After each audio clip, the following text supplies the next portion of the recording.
Coming up on Windows Weekly, Leo's not here, but I'll cover for him. But the Mango phones have landed, and Paul Thurrott and Mary Jo Foley talk to us all about Steven Sinofsky's latest blog post on the Building Windows 8 blog, and a whole lot more.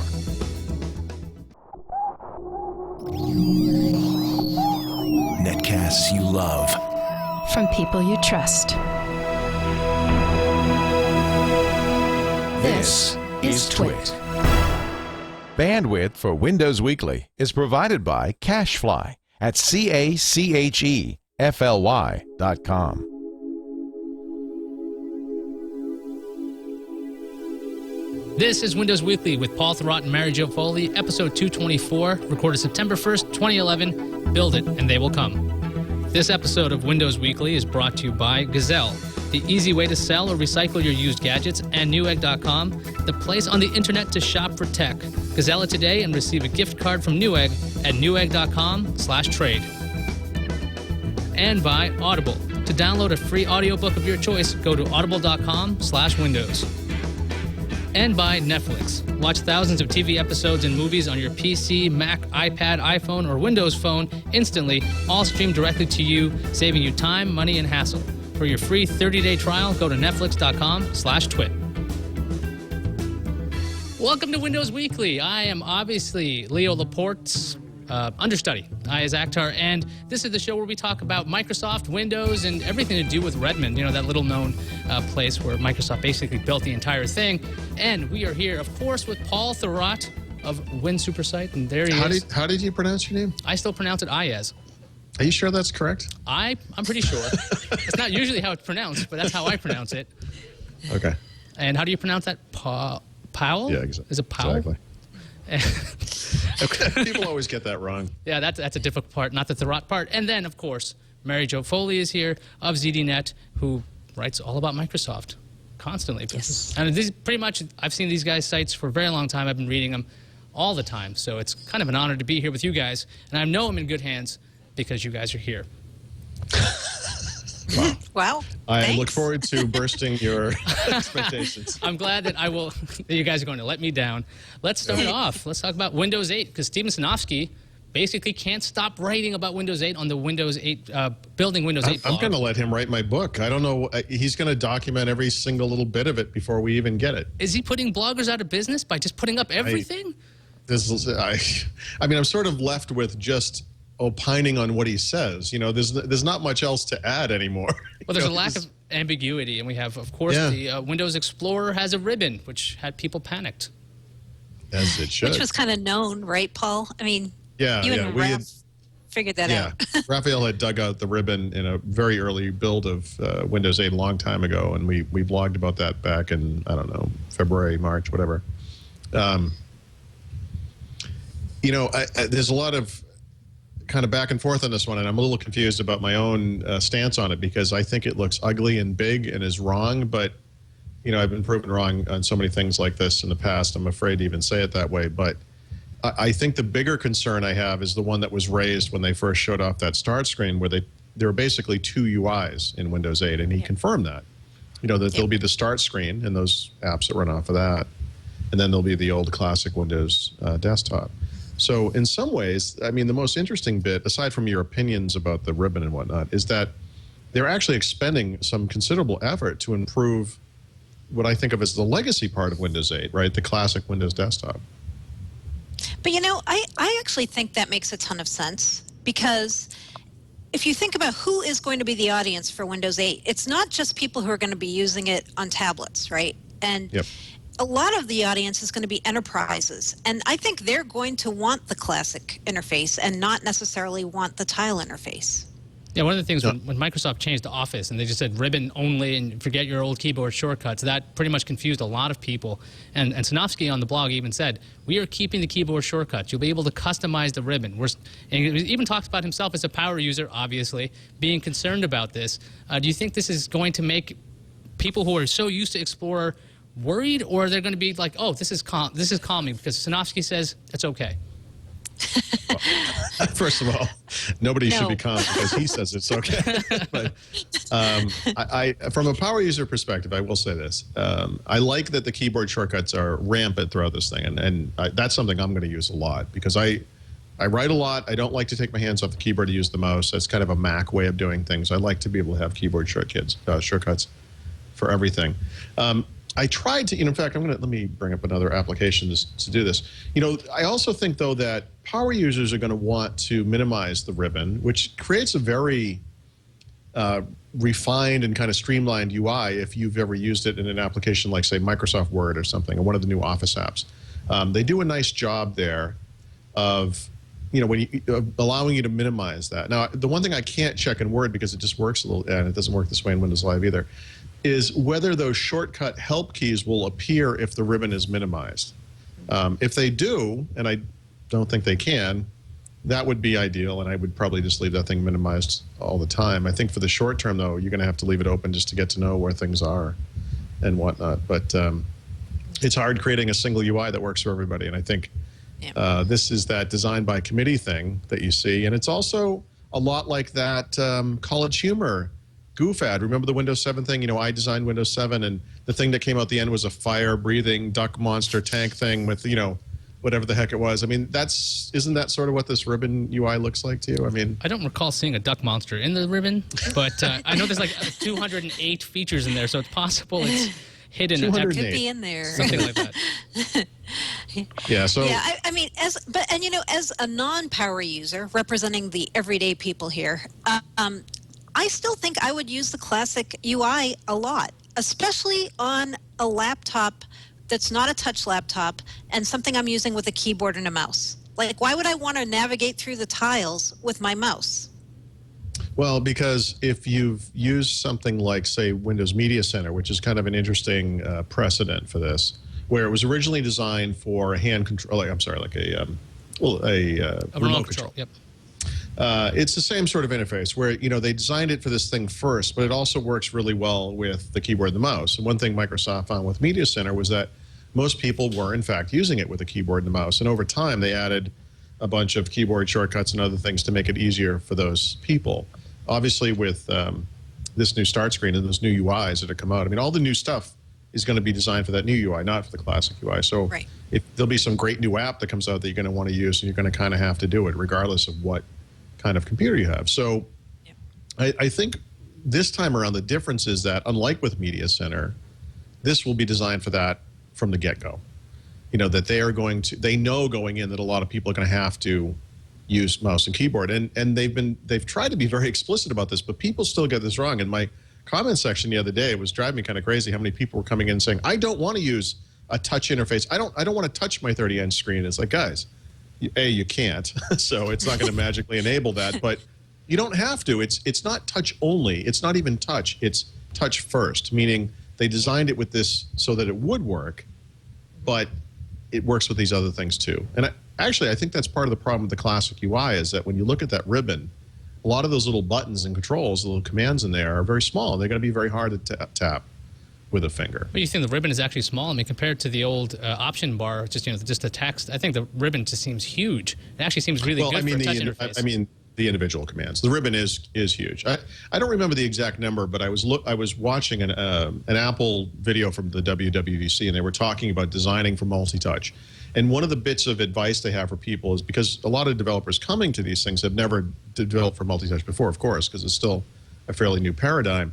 And they were saying, and this is the number I don't remember exactly, was that no touch point on the screen should ever be smaller than, and I think it was 46 or 48 or 49 pixels by that same number of pixels. I bet if you were to go look at those little tiny controls that are in the ribbon, a lot of them are much smaller than that. I just think Go ahead. Yep. I was going to say, again, I keep thinking about the enterprise case in this, because that's a big part of Microsoft's market. And yeah, I agree with you that it's going to be great to use these new cool apps that are optimized for touch-centric experiences. But say you've got an app like, like something running a chemical plant, right? And it's running on your Windows laptop, and you're trying to control that. I mean, are you really going to want to do that with the tile interface and an application that shows up in a tile? I mean, I love the tile interface on my phone. I think it's awesome. I have a Windows phone. It has the tile interface. But I'm not 100% convinced that it's the right interface for somebody who's doing typical business tasks, not like productivity work or tasks, not like running Office, but actually doing running an application that's like a line of business application. Sure.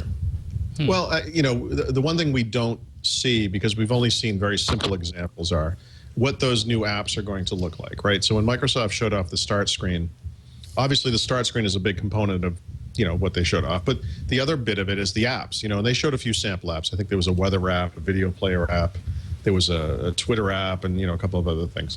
I think the interface itself, the start screen interface, applies very nicely to a wide range of uses, including those knowledge workers, or I don't want to call them sub-knowledge workers, but workers with more simple needs, where what they need is basically a list of 3 or 4 or 5 or even 10 applications that they run to get their jobs done every day. And this UI is a nice way to present that without any surrounding cruft of start menus and sub-menus and all the other junk.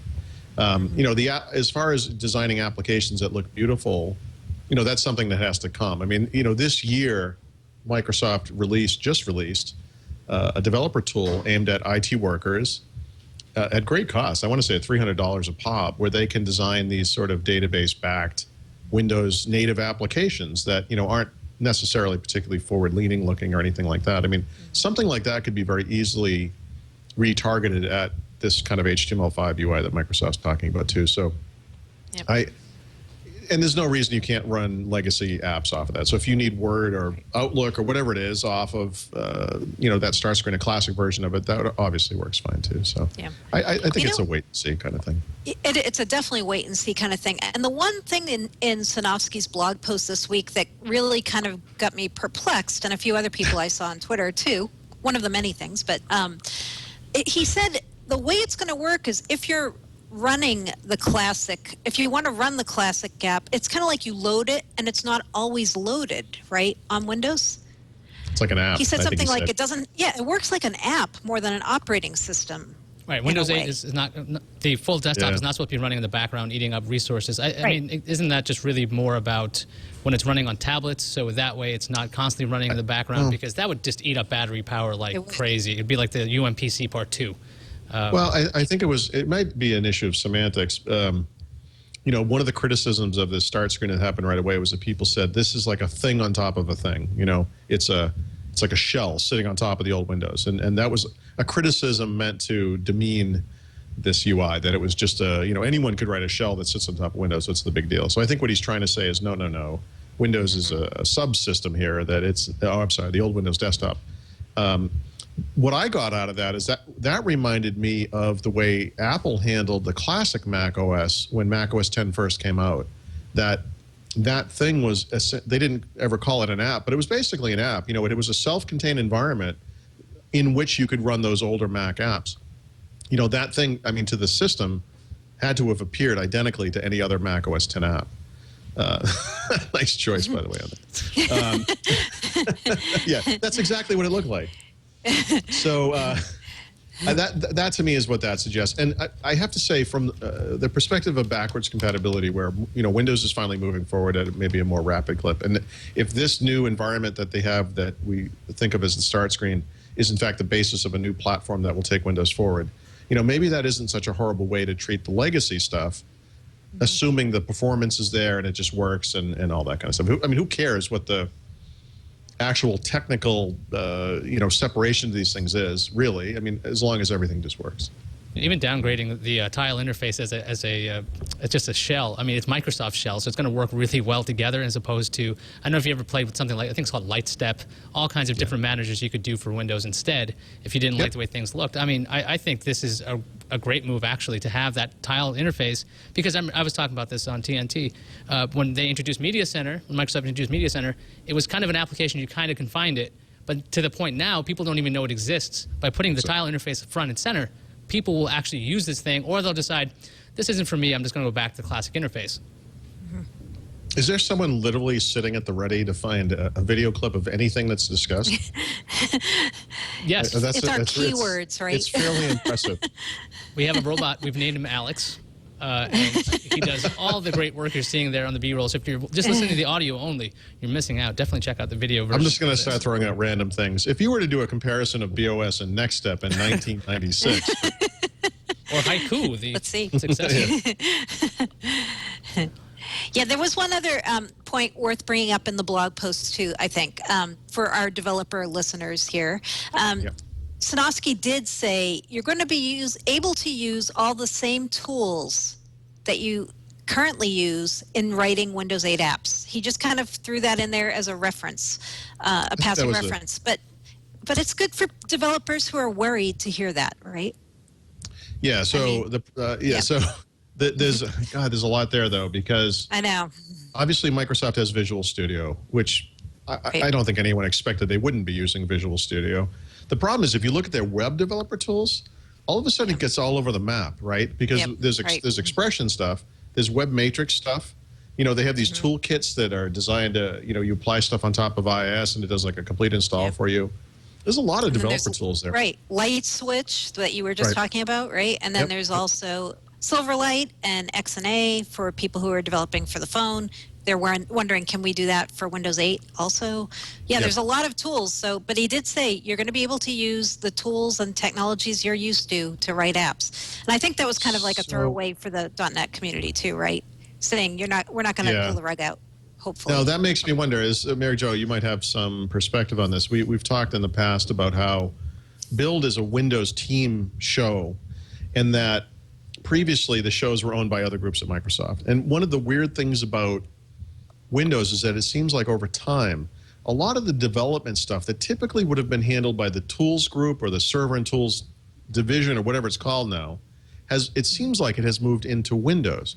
So one of the side fears I did have about this was that we would go to Build and learn about this new environment, and then they would say, oh, and by the way, because we've shut out these tools guys, we've also created our new immature Windows 8 only tools. Now, that statement that he makes suggests that that's not the case, so that's good.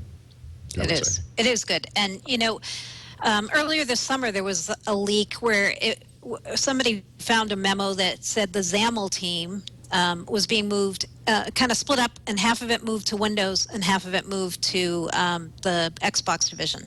So that also is interesting because the XAML team, you would think, would have a very strong hand in doing whatever they're going to do around Silverlight and XNA. So that, to your point, means to me there's a growing group of people in the Windows division who are also in charge of developing tools. It's not just the developer division. You know what, guys? Right. If you wanted a Windows 8 machine, or you want a machine that can run Windows 8 really well, the best idea I could think of is if maybe you could just sell some of your old junk over to Gazelle.com or Newegg. Because Gazelle, they handle gadgets of 20 product categories, over 200,000 unique items. You can just take your old gadgets. Maybe you have an old, I don't know, MacBook, and you're like, forget this. I want to get one of these cool Ultrabooks that are coming out or something like that for Windows 8 one day, or maybe even a Windows 8 tablet. You could go out and check out Newegg.com/trade, because Gazelle has partnered up with Newegg, and you can go ahead and get all kinds of stuff from Newegg. Because seriously, if you're watching this show, you already know what Newegg is. Okay, this is where you go when you want anything and everything for your technology. So that's where you should go. Check out Newegg.com/trade, and you can use Gazelle there and enjoy that. So that was my first attempt at an ad. Let's talk about. We've talked about the dual UI strategy. What do you guys think of the other blog post? Because Sinofsky's writing all the time. We have the ISO and VHD integration. And we'll throw this to Paul since Mary Jo has dropped out. Oh, no. Well, it's overdue. Oh, she's back. Oh, that was fast. So we're talking about the ISO and VHD integration in Windows 8, a very powerful tool. Again, I still think it's more about the tablet, again, because you're not going to have optical drives. But I'm curious to know what you guys think.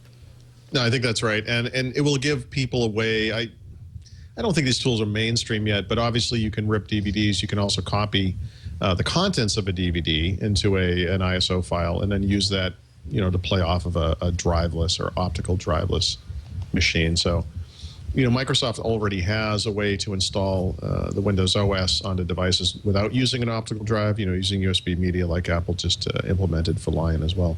So I think this just follows a long path. They've done these kind of plugins to Windows. They did it before for zip files, and I just think it makes plenty of sense. It's like moving from the floppy to to optical media. You know, these zip files that we use are typically fairly small, whereas ISO and VHD, which is a virtual hard disk, those files tend to be very big. So, yeah, I think integrating that stuff into the OS makes plenty of sense. Do you guys think anything to do with the ISO and VHD, do you guys think it'll integrate with their app store one day? Will they just release applications as ISOs or VHDs? Yeah, actually, I hope so. Yeah, probably. I think that'd be great, yeah. Yeah. Well, they have, I mean, who knows, you know, we know, or we've seen, and we don't know if that will be in the final version, but Windows 8 should have a new type of application package, which will be very similar to the ways that applications are packaged on the Mac, meaning it looks like a single file, but what it really is a compressed file that is a folder full of other files and possibly other folders. And that one of the many nice things about that kind of packaging is that it's a drag and drop install and a drag and drop uninstall. So, you know, maybe there will be a new version of the Windows installer that works alongside those, or maybe it's unnecessary because it doesn't require that kind of thing. So I guess it's another one of those things we just don't know. Drag and drop and uninstall, that'll confuse people. I know when I first tried OS 10, I'm like, what do you mean you just delete that? That makes no sense. That's too simple. Yeah. Is there any kind of? Could I edit a text file or something? Where's or the is there a applet for register? add and remove programs? Oh, Yep. wow, that's mind-blowing if there's an uninstaller that's that simple. You know. So It is definitely it's definitely a nice thing on the Mac. There's no doubt about it. But there's still like files left over in Mac. Like they're stuck in the library. They just don't tell you they exist. So that doesn't mean it's a clean uninstall. So just because it's on OS 10 doesn't mean it's so great. Let's talk about. Well, it's not perfect, but it is better. It's You're just trying to flame the audience. Let's talk about something completely different. We have the AT&T purchase. They wanted to go out, buy themselves a little something, you know, $39 billion laying around. They wanted to buy T-Mobile. Great idea, sort of. And surprise, a lot of people surprised with this. The actual Department of Justice getting involved and saying, we're going to sue you about this. This is antitrust. This is anti-competitive. And I know a lot of people in the tech sector were quite surprised the government actually deciding to wake up and notice maybe that 3 competitors is not enough in the wireless space. Yep. Anything else? Yeah, so there's a lot here. I mean, every time I hear the DOJ, I, of course, think of Microsoft and their epic antitrust trial because it basically consumed 5 years of my life. But the DOJ actually suing a company to prevent them from pursuing a merger or acquisition is fairly rare. There's another case right now, I think it's H&R Block, if I'm not mistaken, that they're going to go to court soon for. This doesn't happen very often. Usually the threat of litigation is what prevents these companies from doing that, and then there'll be some settlement. And I think that is still the most likely outcome here that, well, there are, I guess, 2 possible likely outcomes. So one would be that the DOJ is very serious. They don't want this purchase to happen. They don't think it should happen under any circumstances because it will harm the job situation and also hurt consumers from a price standpoint. But the other one would be that AT&T could make some series of concessions that would make this purchase make more sense. Now, Mary Jo, the last time I saw the DOJ getting really involved in something like this was back when Microsoft tried to buy Intuit, and that deal fell apart. I mean, is there something that AT&T and T-Mobile could learn from that failed purchase that could make this different? Oh, man, a good question. I don't know. It's always hard to figure out lessons from the DOJ, right? Well, because it changes with every administration. That's the other issue. You know, it does. I had a conversation with someone this morning where I said, I don't quite understand how the DOJ works, because to me it seems like this type of thing should be made without any consideration of partisan needs. You know, but the first statement that I read from the DOJ said, this administration believes that, and then he went on, and I thought to myself, what does that have to do with the rule of law? You know, like there should be an independent analysis of whether this thing will in fact benefit or harm consumers, and then the decision should be made. But that isn't exactly how this thing is made. And there are exceptions, but I think it's, you know, obviously it was Bill Clinton's DOJ that went after Microsoft. It was George Bush's DOJ that settled with Microsoft. Not that the DOJ didn't pursue some antitrust cases under George Bush, but let's say not as many as under a Democratic president. And now here we are, and, you know, again, the very first thing that comes out of this guy's mouth is some statement about, you know, how this administration handles this kind of thing. And I just feel like that shouldn't be part of it, you know, that this thing should be able to happen or be denied on its own merits independently. Are you looking for logic in government work? I'm looking for logic in everything, and I so rarely find it, whether it's the stock market or, people's associations with the companies that make the technology that they love or whatever it is. I mean, I'm always looking for and not finding logic. Yeah. Oh, so idyllic. I gave up on logic applying to so many things so long ago. I think I lost that in law school. That was a fun time. I'll grow up someday, I promise. You have stars in your eyes, and you believe in unicorns and logic. That's good stuff. Right. Fair enough. So now the people are dreading this. No, they're not dreading this because we're going to be talking about Azure, not Steve Jobs. Not yet, I promise. No. Now, Microsoft's letting out tools for basically everybody. There's the Azure tools for Android now, I think. Yes. Why would Android developers want to use Azure, Mary Jo? Yes. Well, Microsoft's been rolling out a whole bunch of different toolkits for Azure lately. And I say Azure. Are you sure? Are you sure? They've got the Azure toolkit for Windows Phone, obviously. So if you're a developer and you need more resources than you currently have in your configuration and you're developing an application, you can offload some of that to the cloud. That's what this is about. So Microsoft's thinking is, why not make this kind of cloud capability available to people developing for the iPhone and Android phones and tablets and iPads too? And, I think it's just something they're trying out, seeing how it goes. A lot of people were really surprised when they came out with a toolkit for Android and a toolkit for iOS. But, not all of Microsoft anymore just thinks you should only develop for Microsoft platforms. And there's a growing number of people there who are platform agnostic. And this is what you're seeing here with this toolkit. Do we have the more cynical reasoning because Microsoft gets a kickback when Android phones are sold? That they're like, hey, sure, develop for that. We get paid anyway. Yeah, they want to make money wherever they can, right? I mean, they're making a lot of money from IP on Android right now through patent cases. Why not make it through toolkits too? I think, the major platforms on phones are Android and iPhone. So they're going where the money is. Yeah, I was going to say, why not return to Microsoft's roots, right? Before Microsoft was an OS vendor, it would make, originally it was development tools, but then it was also applications for whatever computing platforms were popular. And it should do this in this day and age. Windows was obviously dominant for so long that it did make sense for them to just target Windows. But in the mobile space, as we move to these devices, Windows is not dominant. And I think now is the time for Microsoft to reassert itself as a creator of these other solutions, developer tools, applications, and so forth. We talked about this on the podcast before. Microsoft Office should be on iPhone. It should be on Android tablets. It should be anywhere they can put it because that's still revenue. And if they don't make the underlying platform, well, tough. I mean, Windows is not 50% of Microsoft's revenues anyway. It's closer to somewhere around 30%, if I'm not mistaken.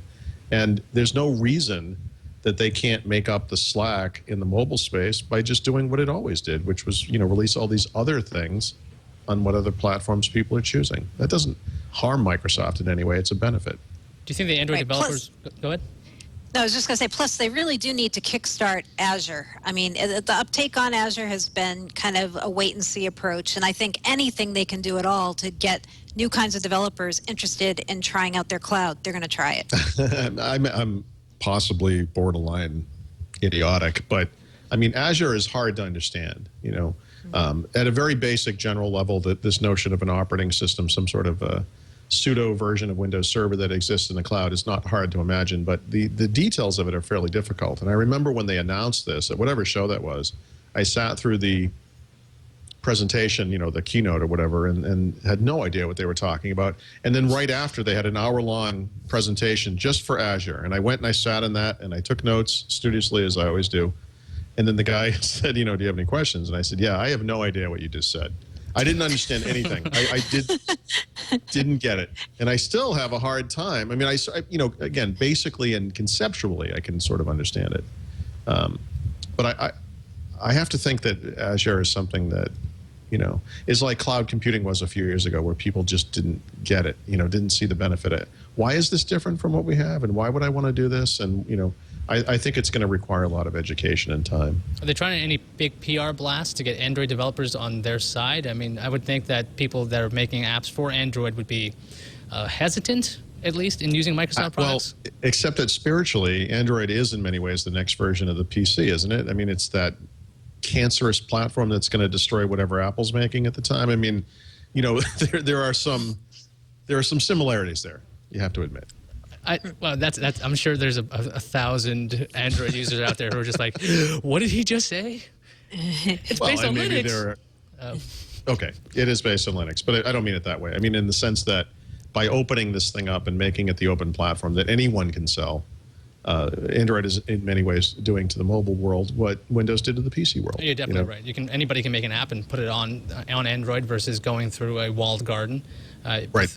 That kind of brings me to the idea of the whole Windows App Store situation. I mean, do you think they're going to be as tightly controlling on their Windows 8 platform, or like will these be just trusted apps, or will it be very open? I think they're going to really make it tight, don't you, Paul? I mean, I think it's going to be like the phone, right? Yep, which is the exact opposite the way the PC market works today, obviously. You can go to any website, download any app. There's no reason that won't still happen, you know, for regular apps, but I think that these new apps, this new platform, this is just a guess, obviously. I do believe that they will lock that thing down.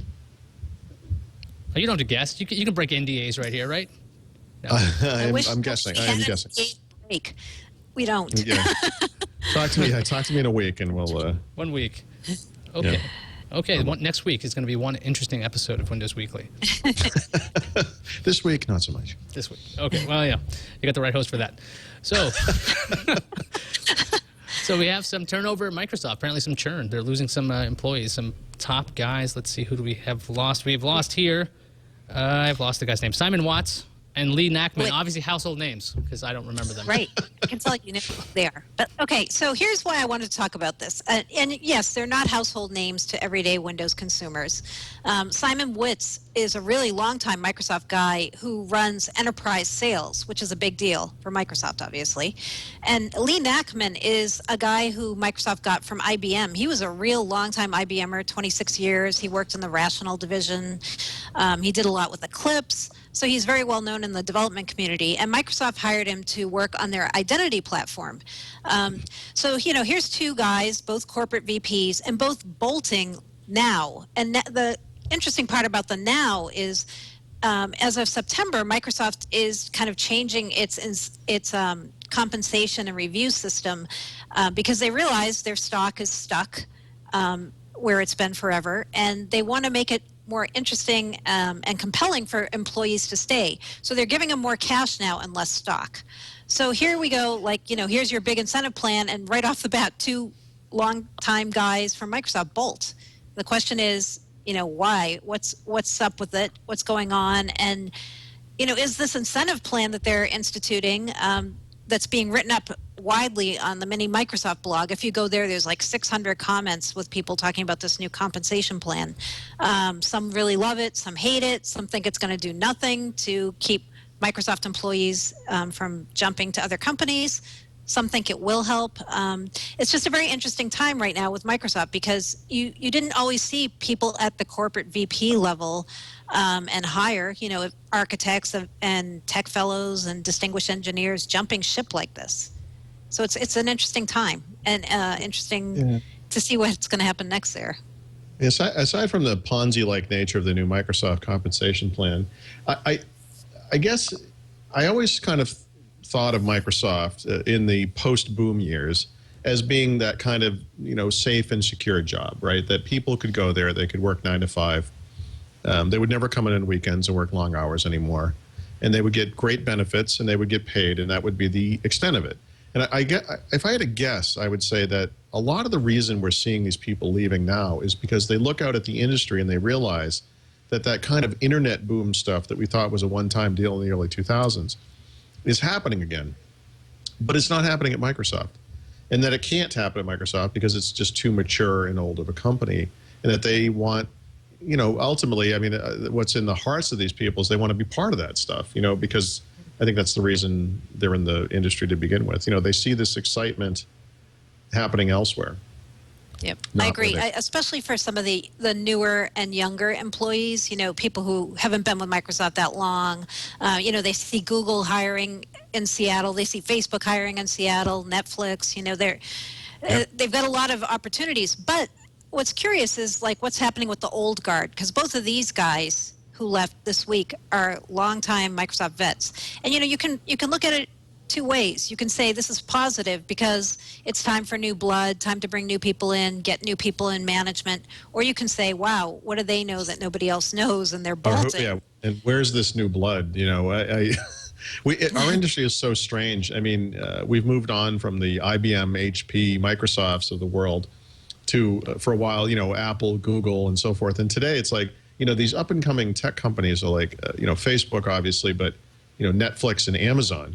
Right. If you had said just a couple of years ago, one of the major forces in the technology industry is going to be Amazon, the Walmart of the internet, that very notion would have seemed ludicrous, and yet I think everyone is predicting right now that they're probably going to be one of the biggest companies because they own little pieces of everything, kind of like Apple does. They have this, aside from not owning the actual platform that they're probably going to base their mobile wares on, they own everything else. Right, they're building a tablet, right? I mean, they're going to have like one of the big tablet platforms out there. They're the company leading the cloud. I mean, you're right, who would have predicted that? Oh, yeah. The Amazon Mythical Tablet, that as well. The reports we've been covering on Tech News Today constantly, the parts, the 7-inch, 10-inch ones that Amazon has still not actually officially said they were doing. Everyone thinks it's Android, and we've had the very odd, I know the last week you guys were talking about WebOS on, potentially on Amazon. That was my wish for Amazon, but not an expectation, but something I think would be interesting. Yeah, Android's cheaper. It's just right there. Is it? I don't know. The way HP is pricing things these days, it might not be. I don't know. Well, back to the Microsoft changes. Do you guys think that Microsoft will install more of the same, or do you think they will actually move towards a younger, a more nimble kind of structure after these VPs have left? One thing that I've heard, and I don't know this for a fact, is that the influence of the way that Steven Sinofsky organized his team when he was in office, and then also Windows since he's been there, is really having kind of a rippling effect inside Microsoft, and that more and more teams are starting to think they should organize in a less hierarchical, more of a 3-person team structure kind of a thing with test development and forgetting what the third leg of that is, user experience maybe. So I think if they do make those kind of changes more widely throughout Microsoft, you could see a more nimble, more attractive to a younger audience type company, because Microsoft has had the same corporate structure for a long time with people getting elevated up to like the partner level, and some of the newer people coming in saying I can never get in there because there's so much entrenched so many entrenched veterans who I can never possibly unseat. I don't know. Those guys are dropping like flies. I mean, in the old days, it was the Paul Maritzes and the Brad Silverbergs, the Brian Valentines. I mean, Bob Mugley. I mean, these guys were never going anywhere. And they're all gone. They're all gone. Mm-hmm. It's hard to understand. You reminded me of something I should have put in the show notes, which is that the thing you just described with Sinofsky and the organization of that is very much like the way Apple does things, right? Small groups. Mm-hmm. Oddly enough, though, I think that Steven Sinofsky is in many ways the anti-Steve Jobs, in the sense that, well, all you have to do is look at his job posts. I mean, his blog posts, because the guy spends an incredible amount of time and goes to great detail talking about why things are the way they are. And it's always because of focus groups and what we found, and we have our telemetry data. This is what people click on, and blah, blah, blah. And thus, here's this thing. And what spits out at the other end is this crazy looking, ribbon UI. And then you have Steve Jobs who says, consumers don't know what they want, so I'll tell them what they want. And they always do, And that in some ways, what you almost really need in this era, it seems, is some kind of a visionary who can rise above what people think they want, mm-hmm. and create products that people will want, because when they see it, even though they didn't realize the day before they needed or wanted that thing, that all of a sudden, here is this new lust-worthy product. I'd argue that the successful products Microsoft has made over the past 10 years or more have almost always come out of small groups working in isolation, often without the knowledge of the wider collective, and that these things kind of broke through and became, maybe not financially successful in all cases, but were successful in the sense that they were actually great products. That really reminds me of Right. Jay Allard. I mean, he was there. Yep. The Xbox did great, and it just the push and pull between Allard and Microsoft's basic structure, this constant infighting. Well, Allard also did Zune. I would just throw that one out there. But Yep. Hey, that was a great Which product. is a It was just great late. product, right? Very, very late. It's a it was great well, product. it was a great product. It was late, and it was unfortunately that first version especially was an iPod ripoff.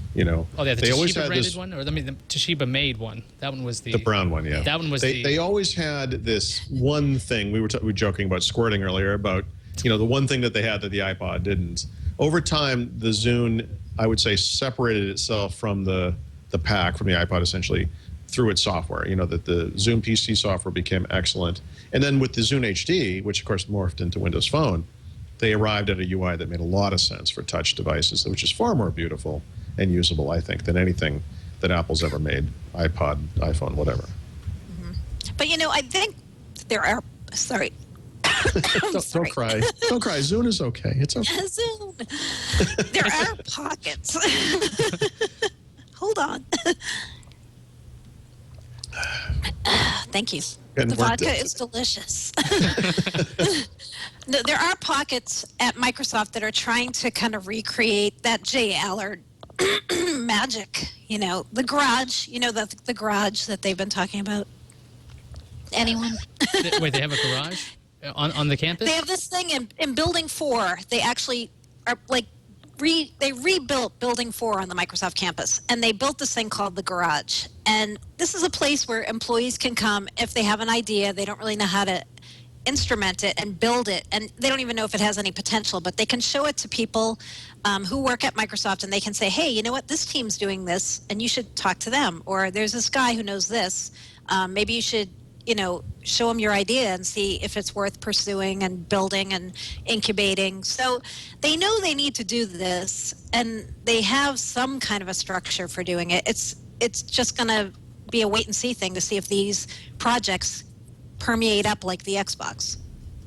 That's too bad. I'm still thinking about the Zune. I mean, the Zune actually had some really good audio processing, and if you wanted to listen to music, this would be a good way. But if you wanted to listen to something else, you could listen to something from Audible.com. Actually, you should check out Audible.com/Windows, where you can get a free audiobook today.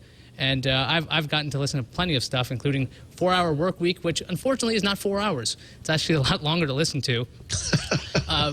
So if you want to learn how to actually do that, you have to commit. But then again, it's being read to you, so it's actually kind of nice. Or if you like hearing the authors tell you in their own voice, their inflections. And Tina Fey did her book, and it's lots of fun to listen to because the way she makes her annotations, you know when she's kidding and when she's not. You might not get that on the page. And I think, Paul, you have a pick for Audible.com. Yeah, this is kind of a strange one for me, given my political leanings. But Dick Cheney has written a book with his daughter about his time in politics, not just light reading or listening. A little light reading, but regardless of what you think about the guy, and of course it's a fairly one-sided perspective, as it would be. He was around for some fairly monumental events, especially the 9/11 and post 9/11 years. So it's fascinating on that note. So that book is called "In My Time: A Personal and Political Memoir." And if I'm lucky, that'll be the last time I ever mentioned Dick Cheney on this podcast. Is it read by Dick Cheney in that fantastic speaking voice he has with the nyah noises? It's read by Edward Herman, who I assume is not the former coach of the New York Jets, but rather someone else. That would be interesting. I assume it's not that guy. It should be read by Bill Parcells, one of my favorite coaches of all time. Right. And let's talk. Now here we go. Now we're going to talk about Steve Jobs. So okay, let's get serious, folks. We knew it was coming. It's happening. We're talking about Apple again. So Steve Jobs retired. If you missed this, I don't know how you did. He retired as CEO and is now chairman. But this isn't like the first time there's been a major shakeup at a company. I mean, Bill Gates left Microsoft a long time ago. So why is this so different, Paul? So Mary Jo and I think we have slightly different opinions on this one. But I think that when we'll see what she says about that. But I think when Bill Gates left Microsoft, it was a bigger deal for people inside of Microsoft. And I think that the perspective here that I have is that, or that what I perceive from this is that Steve Jobs leaving Apple is as big a deal for the world as it is for the people who work at Apple. And that it will be a long time before we understand that the impact that this guy had. So, for example, one of the common stories you'll see today is people will say, well, Steve Jobs put into a lot of people in place, good people. They know how he thinks, and thus they will be able to do that, what would Steve Jobs do, and then make the right decision. And that for a time, Apple will continue on this path of greatness. And my argument is simply that this guy is wired so differently that knowing how Steve Jobs thinks is not going to help you, and that you will not, in fact, react in the same way that he did to things, and you will not, in fact, release the same products that he would release. And that I think Apple will always be, well, not always, for some amount of time, will still be a great company, of course. But this is the end of an era, and it's very unusual to be able to note the passing of such a thing. That oftentimes it isn't until later that you can look back and say, wow, that really was different. I mean, this was a building thing, I think, with Steve Jobs, but over time, especially since he's been back at Apple, I think this guy was on to something, and it's something that none of us really can really connect to or understand in any meaningful way. I mean, the way I said it, I think on Twitter or somewhere in a blog post or something was, even if you use PCs, even if you vowed to never use an Apple product, you used a tablet PC, you used a media center PC, a desktop computer, whatever it was, all that stuff, that never would have happened without Steve Jobs. I'm sorry. I mean, the only reason that stuff ever existed was because of decisions he made years earlier. I mean, I almost everything in the PC industry can be kind of traced back to things that he did. And I just don't think we can overstate the influence that the guy has. And then Mary Jo will tell you why that's not true. No, so the reason we're even talking about this on this show is because Steve Jobs, the whole news about Steve Jobs happened literally like right after we taped our last show. It was like about an hour after we taped last week's Windows Weekly. Yep. So we didn't really get to talk about this. But, as I was reading all the different Twitter comments and reading the blog posts and all I kept thinking was like, yes, this guy was hugely and is still hugely influential in the tech industry. And I'm not trying to take anything away from Steve Jobs. But I kept thinking, when Bill Gates stepped away from his day-to-day job at Microsoft, there was really not much of an impact on, as far as outcry and fear around the Microsoft community. And I think there is a reason. There's a few reasons for that. One is I don't think Bill Gates was at the time as beloved a personality in the industry as Steve Jobs. I mean, he has kind of become that now with all the work he's doing with his foundation, and he's much more of kind of a guy that people really can find things to look up to. But when he was at Microsoft, he was on the stand during the DOJ trial, and a lot of people saw him as kind of the enemy, So for one, I think that's one reason you didn't really see that kind of outcry. And another reason I think you didn't is because Microsoft really controlled the whole messaging and way this was positioned when Bill Gates left. And I know this for a fact because I wrote a book about this. Let me plug my old book now, which was called Microsoft 2.0. But the premise of that book was what was going to change at Microsoft after Bill Gates was no longer there. And Microsoft wouldn't participate at all in that book. They wouldn't talk to me. They told executives not to talk to me. And the reason was they really wanted to make Bill Gates' departure from Microsoft a non-event. And they largely succeeded in doing that. They had a tribute dinner for Bill Gates when he left.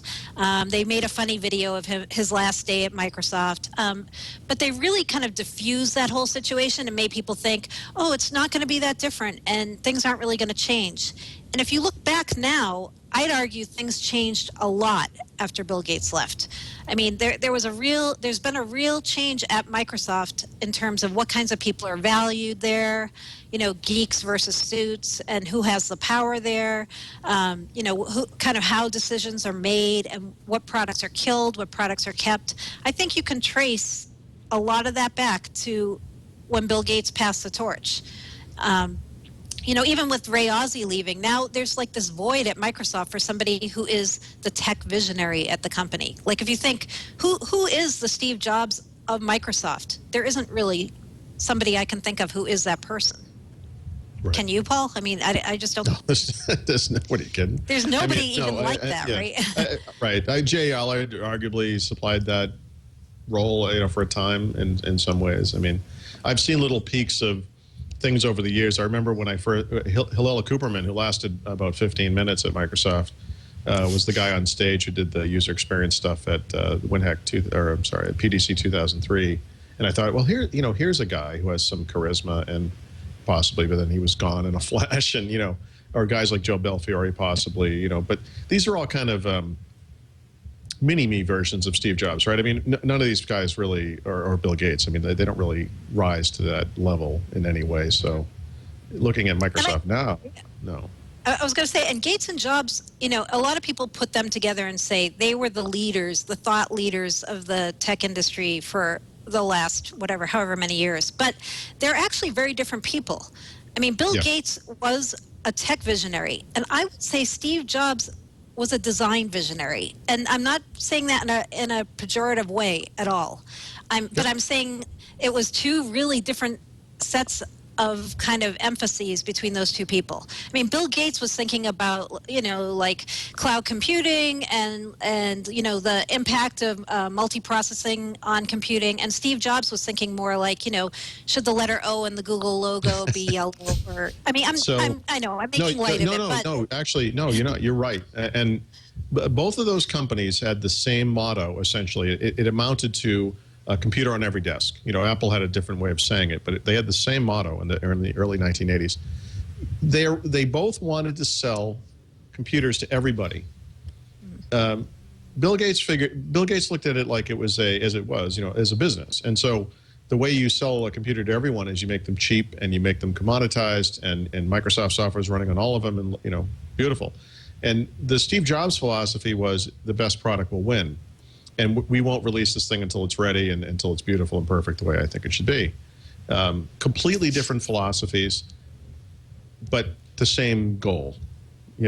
I think the thing that's interesting that has occurred over the past 10 years, thanks to Steve Jobs' return to Apple, especially in maybe the last 5 years, is before that time period, if you had said, okay, Bill Gates versus Steve Jobs, who wins? Bill Gates wins, obviously. Microsoft was dominant, the Windows was dominant, their strategy was the correct strategy. As we move forward into this new world, where things are a lot more heterogeneous, people are voting for things, actually people are voting for Android too, so it's kind of hard to say, but in many ways, Steve Jobs has won, I think, in the sense that his vision, in many ways, has been proven correct. There are a lot of people that want right now to buy an iPad or a MacBook Air or something and don't, because it doesn't run Windows and they have this connection to the backwards compatibility stuff. And we'll see what happens when they have that ability to buy a machine like that. But, again, this falls into what I said earlier. When they do buy that machine, or if they do, it's something that never would have happened if Steve Jobs hadn't done it first. And right.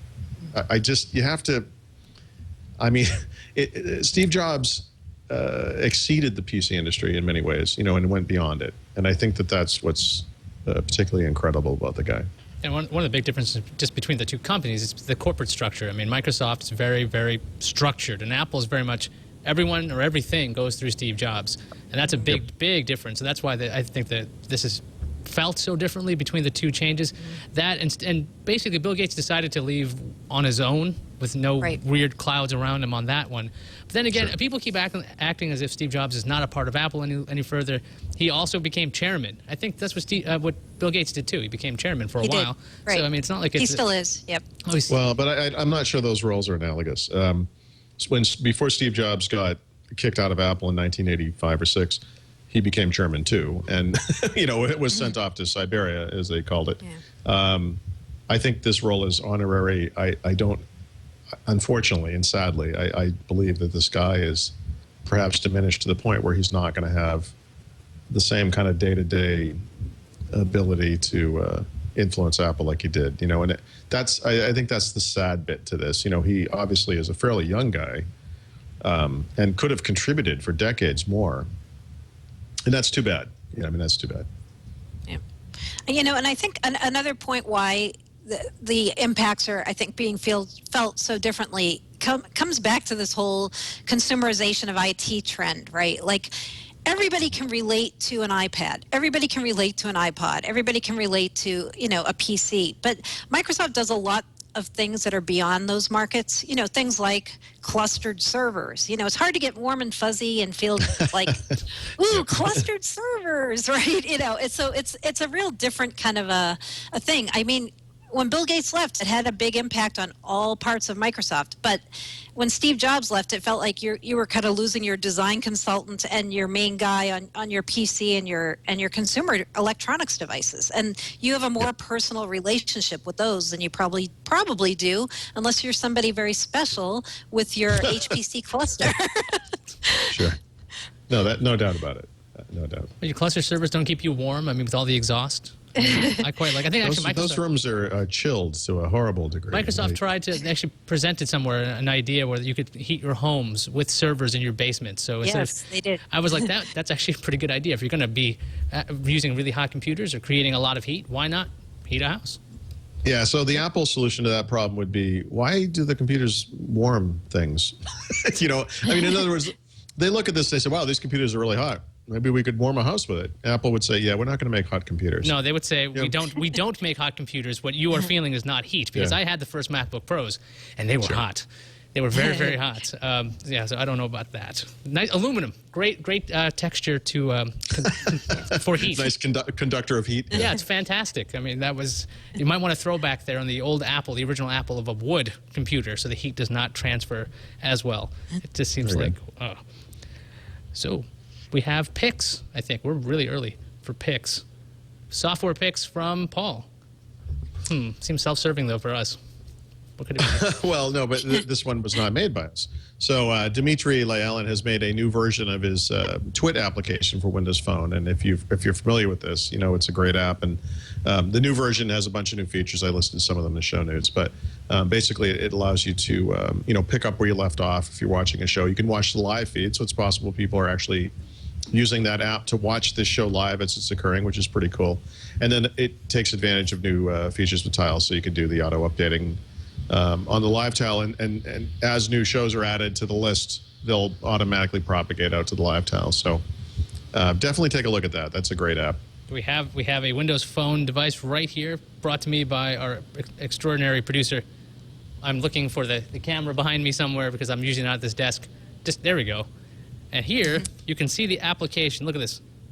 Yeah, I know these shows. It's got a beautiful Metro UI. It takes advantage of all the nice, Windows Phone conventions. Yeah, it really is nice. It looks like a Windows Phone app. It almost looks like a native app. Yep. Ooh, I'm just gonna. It is almost like a native app. Let's go ahead and let's go watch Tech News Today. There's a show. Wow. Because want to keep. Do we still make that show? I don't know. They hired some guy, and the show hasn't tanked yet. So. Yeah. Let's see, best dead platform ever, and let's see how it goes. Testing out our servers live on our Verizon. Dun dun dun. Buffering. There it goes. Nice app. Wow, it's the same music. Yeah, the music actually plays apparently right out of the app. No, that's our production. Oh, that's just we're experiencing technical difficulties music. No, it's dun, dun, dun, dun, dun, and dun. that was the TWiT for Windows Phone app. So if you want to watch shows like this, you can on your Windows Phone. Yes, you can. And speaking of Windows Phone, sorry, yes. Were we speaking about Windows Phone? We were. We sure? What if I wanted to connect it to a Mac? Is that a thing? Can I think different and use a Windows Phone with a Mac? You can. I don't know why you would want to do that, but you can. Microsoft makes obviously the Zune software for the PC. Some people don't understand this or realize this, but they actually recently released the version for Windows Phone Mango. It's called Zune 4.8. There aren't any major new features, of course, but that is the Mango compatible version. It's out. And they released the Mango compatible version for the Mac, which is called the Windows Phone 7 connector. So the version 2 of that has actually I would almost want to have this app on the PC. That's like heresy in some ways, but it supports natively all of your iTunes stuff. Right now, if you use the Zune PC software on Windows, you know that implicitly you still get that because Zune imports everything from iTunes. So if you subscribe to podcasts, they show up in Zune. If you have playlists, they'll show up in Zune. It does all that stuff for you. It's actually pretty nice, but for people that live in iTunes, and unfortunately a lot of us have to, I kind of like the way that works on the Mac. But anyway, it's a nice way to sync digital media, and to download photos from the phone or from Zune HD, by the way. It also works with Zune HD to your Mac. So if you are that rare individual that uses a Macintosh computer and a Windows phone, and God bless you for that, this is your solution. Wait a second. Did you say I can actually hook up a Zune to a Mac finally? I did say that, yes. Oh, now I can finally go get one. I wanted a Zune. I love that UI. I don't want to. Now you can go get one. I can finally go get one. They're on clearance, I heard. I did steal yours. I stole Alex's. You could grab a Zune HD and an HP touchpad. Oh, yeah. Go to town. That's all right. Just Well, go to town. I think they cost about the same amount, but I think the Zune might be easier to find. Unfortunately. Yes. Wow. That just killed everything. Let's talk about App Fabric, which I had to look up. Wait. No. Wait, could I say one more thing on phones before we talk about App Fabric? Of course. This just in on the Windows Phone blog. They just unveiled over in Europe the two new HTC Mango phones this afternoon. Can we get HTC Titan. There's some nice pictures with Joe Belfiore's post here. 4.7-inch screen and the HTC Radar. And they have, guess what, front-facing cameras. Yep. So they are Mango phones. Yep. I'm trying to get They're them. I'm Mango a little phones. confused why that's news. You know, things like I know. a Wi-Fi hotspot and front-facing camera. We knew that stuff was in there months ago. And we got a link. Yeah. You know, I guess you wanted the proof. You wanted to see it. I have the with proof. phone. I have the APIs. I don't understand. I mean, Okay, don't everyday understand. people wanted the proof. Okay. By the way, I like that the Titan is like the SUV of Windows phones. You know, it's like the Yep. the GMC Titan. When Yep. getting 18 people in a vehicle isn't enough. I like Nice. the aluminum shell thing, the silver phone. That's the Radar, I think, right? Yeah. Looks kind of cool. Yeah. Have they announced carriers at all, or is this just new hardware? Well, it'll be all carriers. I mean, not for every Yeah. phone, but Yep. But will these Mango phones make a difference? That's the real question. I mean, the thing is, there's a set number of them out right now. Not Mango phones, but Windows Phone 7 has been out for a while. Didn't really get a lot of traction. Probably trying to make up for that whole Windows Mobile 6.5 thing, which was very disappointing when I got to play with it the first time, because it reminded me of Pocket PC 2002. They shouldn't have done that. yikes. Yeah, I didn't notice that big a difference. But You're older than you look. I had an iPac. Okay, I'm one of those guys. So yeah, I used to try that stuff out all the time. But taking a look at these phones, this is some nice looking hardware. But Yeah. what about Nokia? They're not saying anything about their phones. Are the HTC phones going to be so amazing that no one's going to notice their Nokia phones? Well, it's just nice to see new phones, right? I mean, there have been so few new Windows phones announced since the HTC Trophy on Verizon, which was early this summer. I mean, with Android, there's always new phones, tons of new phones. It feels like every day, week, new phones. during the recording of the show, 18 new Android phones were released. Right. That's the way these things always are. Windows Phone, it's like you got to have the compelling, cool hardware to get people interested. I mean, there's a lot of other issues too, like getting the carriers to feature them in their stores and all those kind of things. But I mean, at least this is a start of hopefully a bunch of new form factors that people will start seeing in stores.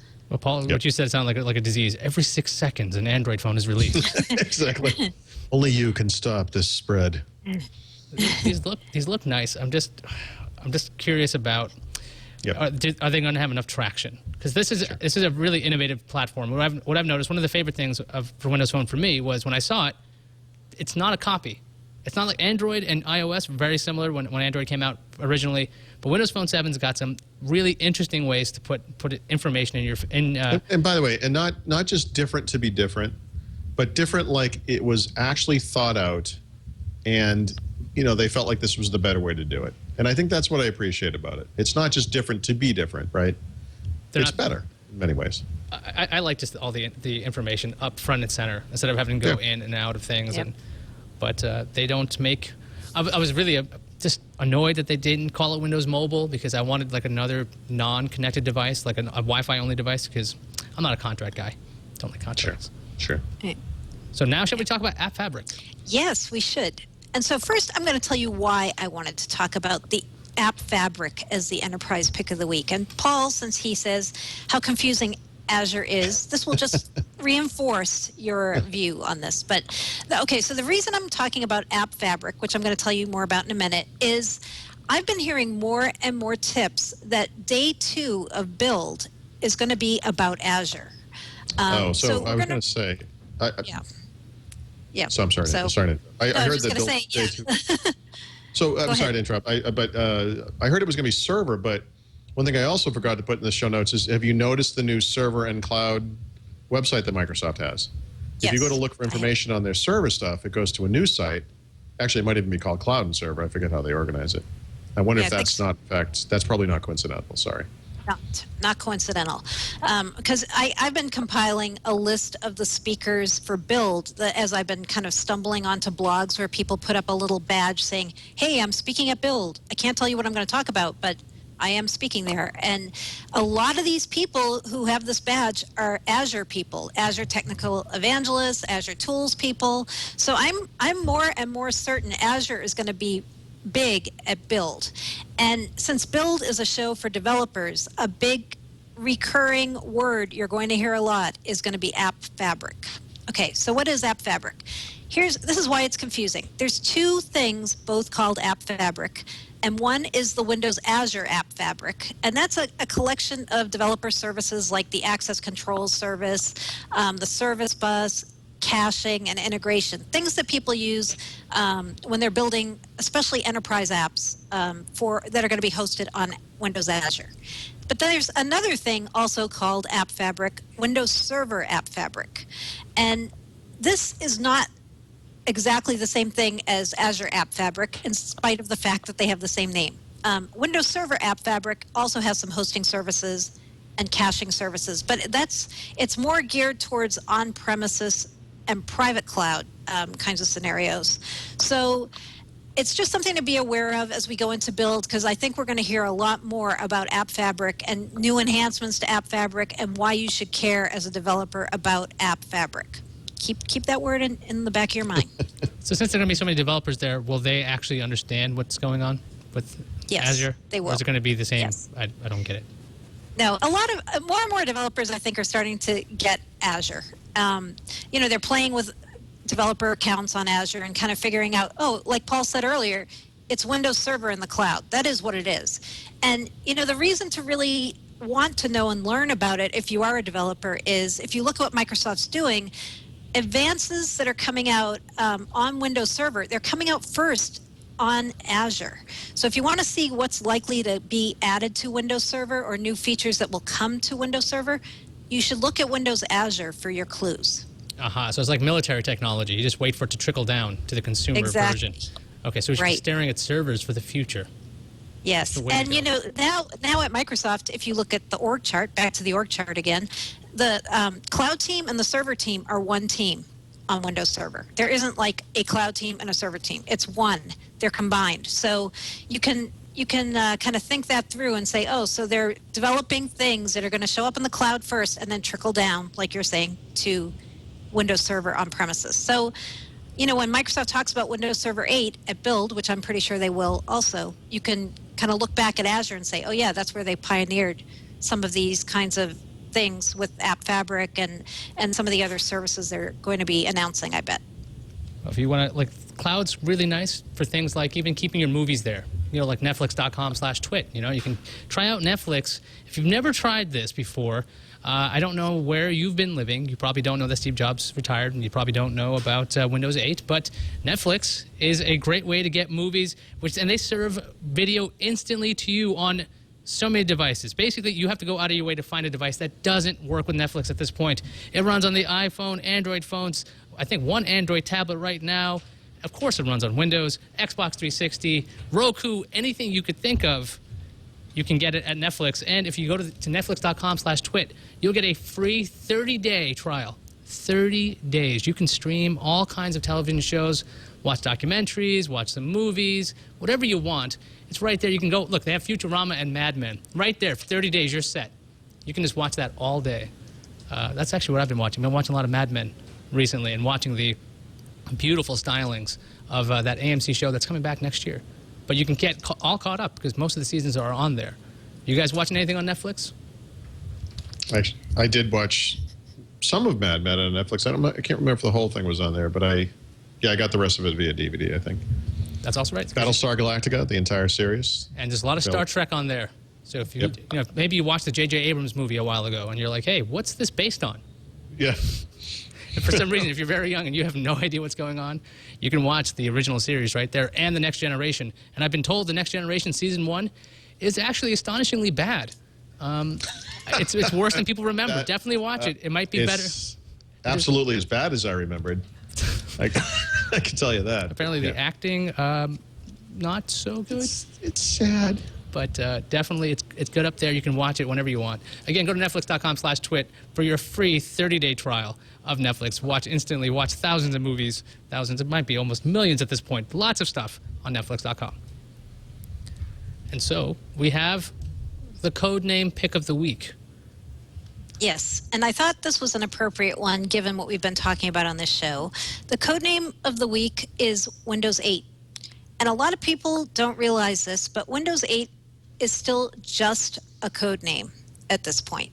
And the reason I'm bringing this up is because, a lot of people are assuming, and I would think it would make sense for Microsoft to call the next version of Windows when it comes out Windows 8. But I keep getting tips, and I don't know if Paul does too, that we shouldn't really count on this being the case, that the final name might not be Windows 8. And I think people don't know, and maybe even Microsoft yet hasn't decided if there is going to be a different final name, what that name will be. But I keep getting these tips from different people on a regular basis. So I'm wondering if Windows 8, it may end up being nothing but a code name, and there may be some other name for the product when it finally comes out. You know what? I don't care what they call it, but if I hear the word aspirational during this explanation, I quit. That's the day I leave. I can't do another aspirational name. Yeah, I think they're kind of put off after that whole Vista thing. I mean, you would think so. I mean, let's see. The bad ones are named. There's Emmy. There's Bob. There's Vista, right? And the good ones. Well, even XP. I mean, there are names that we kind of get used to because they've been around for so long, like Pentium. People forget how horrible that name was the first time we heard it. How cringe-inducing that the name Pentium was. And today it's just like, yeah, whatever. It's just the name, But like even XP iPad, was like, right? Remember iPad when it came out. Remember how ridiculed that was? It's it was still like, getting wow. jokes. Yeah, but fewer. But you get used to it. Right. But on the Windows 8 side, I can kind of see an argument for them not calling it Windows 8. And the reason I say that is if you read these blog posts from Steven Sinofsky and you kind of listen to them talk about Windows 8 to the limited extent they have, what keeps coming up is how much Windows 8 is a break from the past, right? They keep saying it's the biggest Windows release since Windows 95. It's where we're really setting a new direction. Everything is going to be different.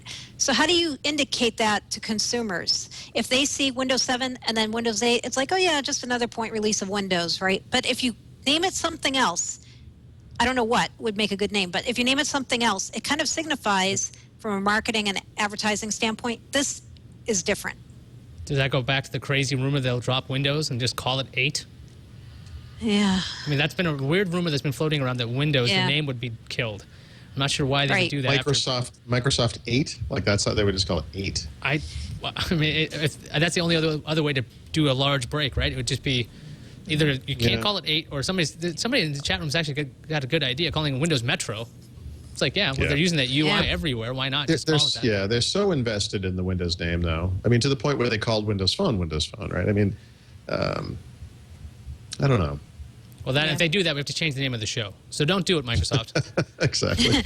Hey, No, I think it'll still be Windows. I think it'll be Windows something. I don't know what. Windows something. Windows I don't know what. Yogurt. It's a little How about long. Windows Metro? Windows Metro. That'll be made fun of.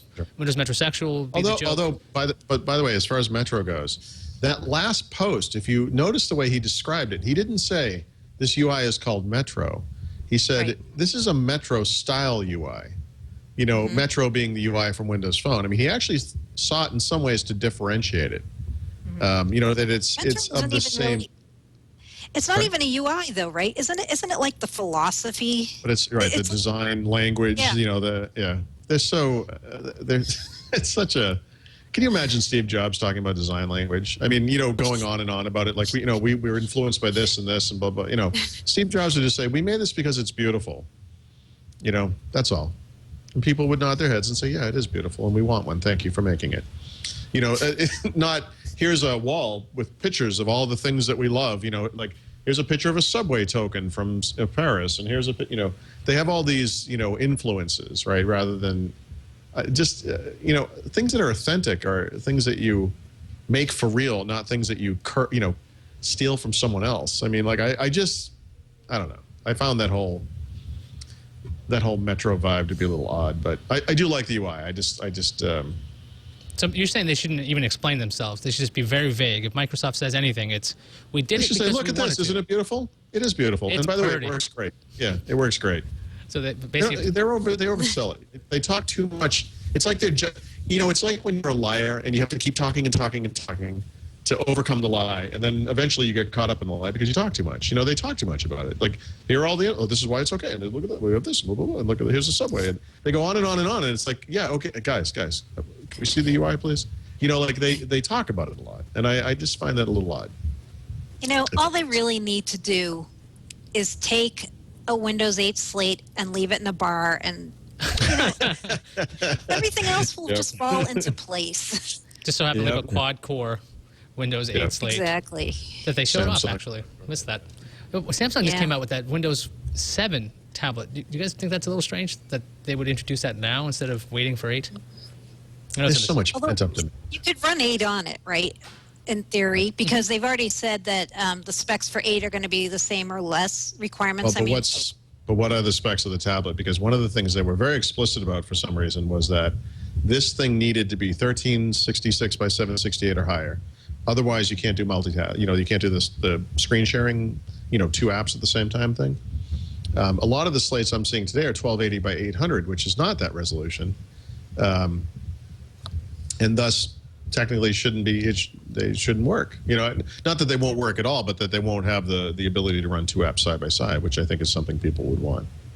Yeah, I saw someone ask somebody from Samsung, why did you introduce this now? I forget which blogger had this, and they said, we wanted to introduce it earlier, but the technology wasn't all there, and we couldn't get the parts, and so we finally got them, and we said, let's put it out there anyways. So. On that note, I think that wraps up everything for this episode of Windows Weekly. Everything possible. No, not everything. I'm sure Steve Zanofsky probably wrote a post right now. I know, we should check. There probably are many new posts. It's probably posted 17 different things explaining... I check it like every 15 minutes because you can't trust this guy. But if we wanted to read about all that stuff, we could always check out SuperSite or Mary Jo's blog on ZDNet, right? We could always check this stuff out to see the latest analysis on... You could. Unless you don't want to do that anymore. You could and you should. You should? Could? You must. You must check out winsupersite.com. And then you can see Paul, if you don't recognize him without the mug. This is Paul without the mug. Yep. There's the face back. Yeah, normally he looks like this on the graphic there. See? Listen, but honestly, from a branding perspective, don't you think it makes sense for me to hide the face? I mean, think about it. I'm not going to answer that. I'm going to throw it to Mary Jo. That's all I'm saying. No, or you can come to my site, which is allaboutmicrosoft.com. On ZDNet. That's an option. I mean, the thing is, back when I was a reporter a long time ago, I was reading your guys' sites all the time anyway. It's just one of the things in my RSS feed, one of the tons of feeds. But I would constantly see these 2 names show up, Paul Thurrott and Mary Jo Foley. So it's been great being on the show with you guys. Thank you so much for not, the show went fine, I think. So Yes. It went great. Thank you very much for doing it. We have 35 minutes. Oh, we do not. It's like that George Bush skit on SNL. 1,000 points of light. We didn't you have take 5 more minutes. audience Q&A this week. That's true. Do you want to do that? Did we have that? I mean, do we have questions? It was only in 72-point type. I don't understand. I didn't see any of the questions. I just saw the actual header. Yeah. No, because we usually say to the take them chat live, room, hey, chat room, any questions out there? Okay, so let's do that. So you're saying we should take questions from people outside of us? Yeah, I know. What a concept. Let's do that. This is like we're going off the rails. We started off the rails. So you have to look at the chat room and see what they're chatting about. Okay, why is Iyaz not hosting? Well, that's a good question. Home servers when? Yep. So actually, Microsoft just a few days ago announced an Acer Revo 4-drive home server nice looking little compact box. HP this week started shipping a ProLiant. Let me see if I can find it. I just bought one. Where is it? Let me just bring it up. Sorry. A ProLiant microserver, right? This is their small compact server for drive bays. They're not going to put Windows Home Server in it, but you can buy it for as cheap as it's $329 and put your own drives in it, put your own OS on it. You can buy a Windows Home Server for about $125, I think, on Newegg or Amazon or whatever. So that's an option as well. So soon, not the explosion of these devices I was hoping to see, but they're starting to dribble out finally. Okay, question, very vague question. Ultrabooks? I'm going to assume Yes. because there were a bunch of them were introduced the other, like I think that was today, Lenovo and Toshiba showing off their Yep. Ultrabooks. Is this the future with Windows 8 and everything? I think a lot of people look at the MacBook Air and they want one, but they want to run Windows on it. And the goal of the Ultrabook is to sort of formalize this as a type of machine and have them cost under $1,000 and be running Windows. So there are going to be 3 generations of these things over the next 18 months based on various processor roadmap stuff that Intel has going on. So they're going to be thinner than the MacBook Air. They'll be less expensive and they'll run Windows. And hopefully they'll get great battery life and all that kind of stuff as well. So I do think this is going to be a big market for Intel because I think, like I said, I think there's a lot of pent-up demand for that kind of machine. And Totally. When I remember when I was buying my Windows 7 laptop, the main criteria for me were thin and light. And it was just kind of the start of when some thin and light laptops were coming out. And I just kept thinking, wow, there just really is nothing that addresses the kind of machine that I'm looking for. And I bet there are a lot of people like me who, they don't need the most powerful gaming rig or some really souped up PC. They just want something really light, thin, and still capable. And I think this whole kind of Ultrabook class of machine it's going to make people kind of rethink, oh, maybe Windows PCs aren't as boring as I thought they were. question. Yeah, and I was just looking at, I didn't realize Lenovo had announced anything. So, this thing, the one they were announcing that's coming out in November is 0.6 inches thin, which is actually probably a little thicker than the MacBook Air. But again, I think this is something that's going to happen over time. 8 hours of battery life, USB 3, 720p, HD webcam, all this stuff. I mean, it's, boots in 10 seconds. It's, hopefully near instant on resume. I don't actually see that, but I assume that's what that is. So, yeah, I mean, I think this is a class of machine that people are going to want. A person Definitely. asking very, very loudly, Xbox 360 fall update when? 5 question marks. Microsoft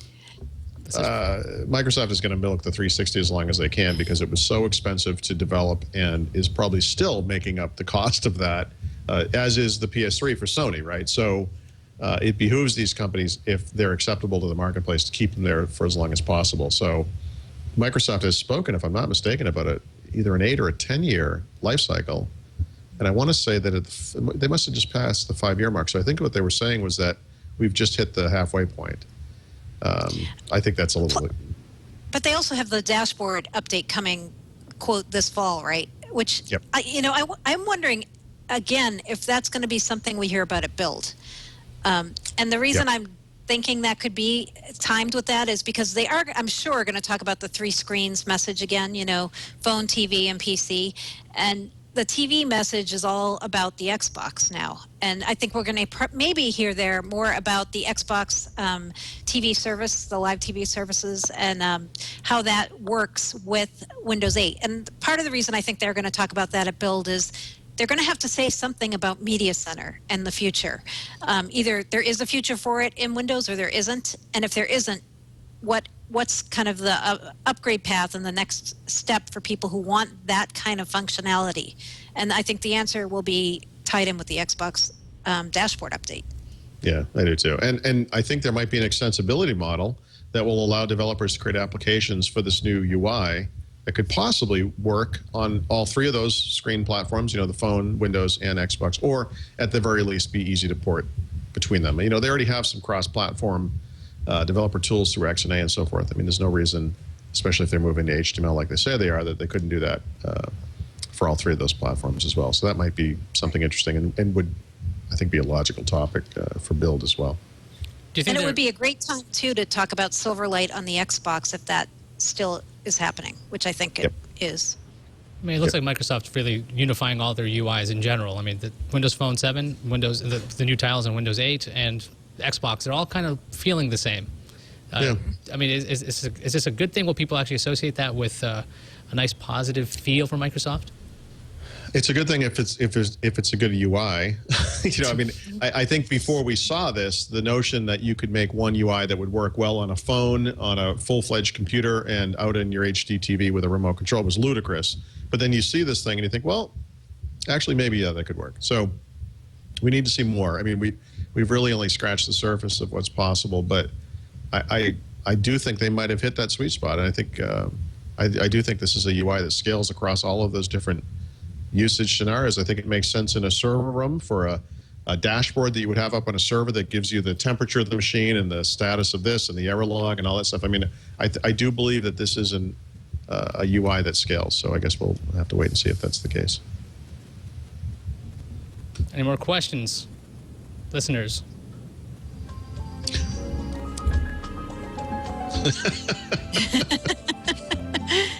That's awesome. Windows Live app updates. These You mean are the really recent fully one? formed questions, guys. Yeah. It's like us more talking to my clues. child. It's like So- cookie? No cookie. Yeah.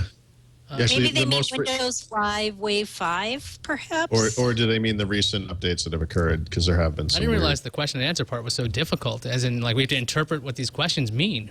They could mean. No, I don't know. What do they mean? If they mean Windows Live Wave 5, I'm also betting that is going to be something we hear at least some vague kind of notions about at build. You know what I would like to hear at Build is they're getting rid of Windows Live Essentials and they're just going to put it back in Windows where it belongs. I want the return of Plus. Wow. Maybe that's what they could call it. Microsoft Plus. They get rid of Windows and just call it Plus. The Plus pack is back. Yeah. You didn't buy that 4-disc pack for Windows 95? I was the only fool who did. No, a lot of people did. I always thought the Plus packs were a great idea because aside from the specifics of what was there, the goal was to make the computing experience nicer, you know, prettier, more enjoyable, et cetera. And I think that's a great idea. I don't think they can put Live back in Windows, though. I mean, Google's just standing by with the hand on the DOJ button, waiting for that to happen. Now I just have the great mental picture of Google having a DOJ button. Just a just a massive one. I desperately need for Microsoft and Google to really go at it like that King Kong Godzilla thing. So I know it's not going to happen, but I just wish I'd see it happen. And a real question, will voice recognition become more prevalent in Windows 8? Yes, they've already said that is going to be the case. In fact, they showed a little preview of that at a show in New York recently, a voice technology show whose name is escaping me. But they talked about, in fact, they talked about how the voice capabilities that they've been working on in conjunction with Bing and the Connect team are going to find more of a home in Windows. And they even brought in the fact that, hey, you know, HTML5 has a speech tag, so we're expecting people to write some pretty cool speech apps for Windows 8. I'm actually surprised speech hasn't taken off yet more, but I would say this. Anyone who has bought a Connect, attached it to an Xbox 360, and then tried to use that thing to navigate through menus or use digital media will tell you that voice actually makes a lot of sense because that interface is way better than with the thing where you put your hand up and then you wave a little bit and then you wait and then you slowly move your hand around and then you have to hold it in the air because you have to wait for that thing to select. It's a terrible interface. But one of the other things that Connect does is it has a voice command capability. And that stuff works really, really well on the Xbox. There's no reason that couldn't work really, really well on a PC as well. So yeah, I think that, and on a phone too, obviously, you know, the Windows Phone 7.5 Mango has enhanced voice capabilities as well. So definitely. Yeah. I mean, what's going to be interesting, and something we still don't really know about, we got a lot of guesses and kind of educated guesses even. Wow, what a thought. Connect being integrated into Windows 8, right? If they do that, then this makes the scenario a lot easier and kind of a no-brainer, right? If you have Connect directly integrated with the PC, of course you're going to be able to use the voice controls too, and not just gestures. Right.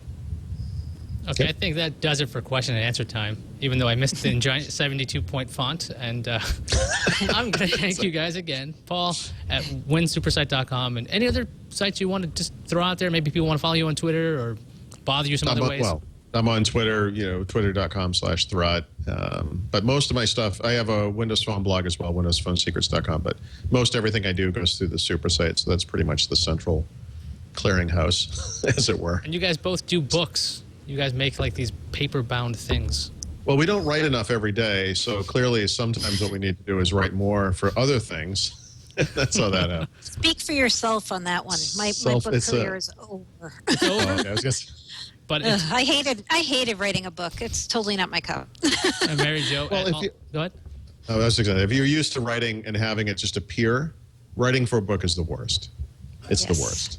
Because you want to write and you want it to get out there, It's the opposite. I have yet of what to we do. attempt to write a book because that's... I don't recommend it unless you really hate yourself. So I should do it. Mary Jo, available. All her work's available at allaboutmicrosoft.com. And I know she did publish books. You even mentioned I your did book. one book, yes, Microsoft 2.0, how Microsoft plans to stay relevant in the post-Gates era. That's still on shelves out there and can be found. And I'm on Twitter also at Mary Jo Foley. And do you have your book behind you? No, I have it here, but not right here. You should be able to pull it out for easy plugging. I know. It's Next right there. time, I'll have Next to to pull it. out all 5 language versions and show you the different covers. Next to a tablet computer, so you can be like, there is my website. Yes. I had to think ahead. I'm not prepared. Oh, we'll hook it all up. Don't worry about it. And that does it for Windows Weekly. We'll see everybody next week. Well, you won't see me. You'll see this guy named Leo Laporte. He's a friendly fellow. You guys will like him. He's new, but he's good.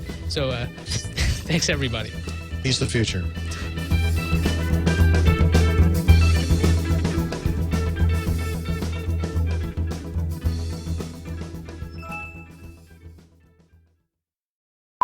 And by the way, Paul, Steven Sinofsky did just post another blog post. Oh, God damn it. No, it's What? good. It's good for analysis. It's just a summary post of his previous posts, so it's not anything new.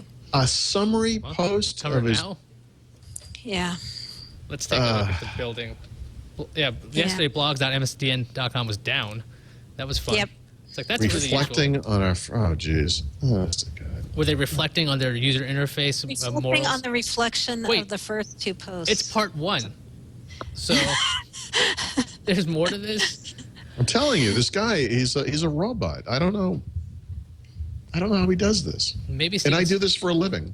he has people. He's crowdsourcing this. He's like, oh, you write the first 3 sentences. The thing is, actually, no. I don't think he is, and that's what freaks me out.